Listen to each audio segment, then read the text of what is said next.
Hey, welcome back to the channel. We are out here in the garage with the DeLorean, and the sunshade is raised for a very specific reason. These cars had a design flaw with the way the shade was built.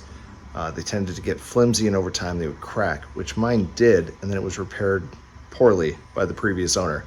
There's a reinforcement bracket that you can get that fixes this problem, and that's what we're going to install today. So here we go.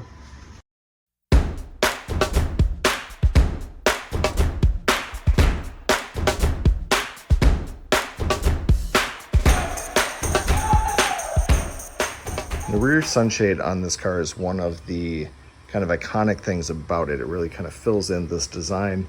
It's a beautiful addition to the car, but as I mentioned, it's flimsy, specifically in the middle. And you can see here, mine was previously cracked and then very poorly repaired. There's a mending plate back here, and they did a really kind of shoddy job of filling in that crack, and it has since reopened. So what we're gonna do, we're gonna take that mending plate off, and eventually I'm going to clean this up and make this look nicer like the other ones do.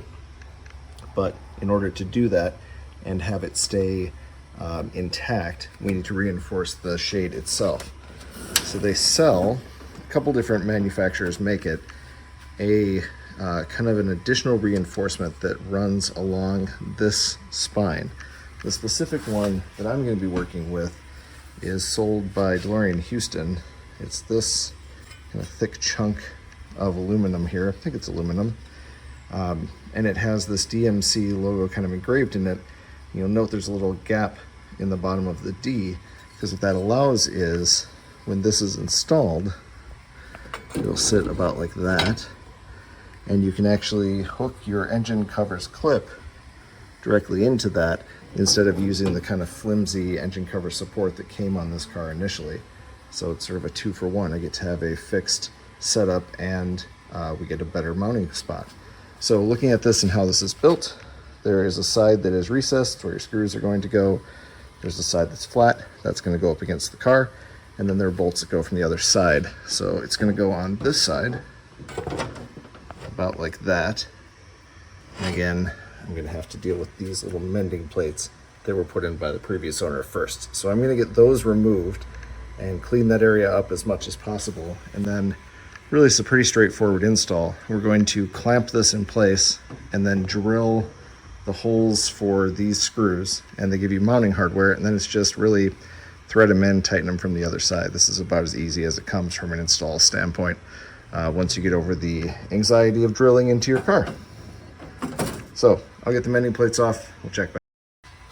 All right, my old mending plates are removed. They were just these thin little pieces of metal, and they did the job for a number of years, but not gracefully. And I've got the mounting bracket now, or the reinforcement bracket, clamped. So what I did is I took just some microfiber towels on these C-clamps, so it didn't scratch anything up. I've got it pressed up and back, so it's rigidly connected all the way back into the corner here and here. Made sure that that did actually reclose the gap that was cut from where this was broken, and that's all nicely closed right now. I had to sand off some of the old material from the previous repair, not a big deal. I also put this piece of carpeting down over the engine cover because I had nightmares of these C-clamps falling and banging down on here, so that's just my little protection for that. So now, next step is going to be to grab a drill and to drill through these holes all the way down. There's 2 per spline, so 8 total. But to drill through those, and then we can run our screws through, and then the nuts go on the back side just to hold it in place, and then we're going to be done. So not too technical. All right, so here's our finished product.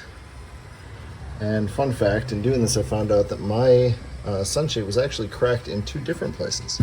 So there's a crack back here that hadn't ever been dealt with, and then the one up here that had the mending plates on it, and then we come all the way up to the front.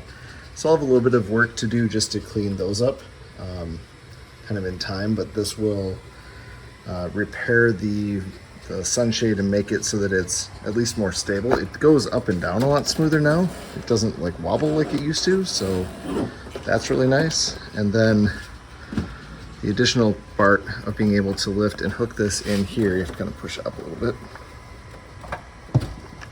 Sorry. like that, so that we have a more stable way to hook the engine cover up. And using this little flimsy guide down here is a nice added bonus to this, because I've had a few car shows where I've had this up in the wind and thought it was just going to break itself loose, and that's much more stable now. So very cool addition, I like it. That's going to wrap us up from the garage. Again, not a bad project. I believe the only company that sells that version of the sunshade reinforcement that has the attachment point for the engine cover itself is DeLorean Houston. So I'll put a link to it in the description on this. The bolts are 8mm. I recommend a screwdriver handle for that. It was a little bit easier to have that on one side than a Phillips on the other to tighten those in, but a little bit of work, a little bit of careful drilling through the sunshade, and you got her done. So this being the end of a DIY dad video, I of course owe you a dad joke. So why do muskmelons always have big elaborate weddings? Because they cantaloupe. Right, remember, with any DIY project, the most important step is just to do it. No one's going to see the flaws unless you point them out to them. Remember to do all the YouTube-y like and subscribe things, and we'll see you in the future. Pun very much intended.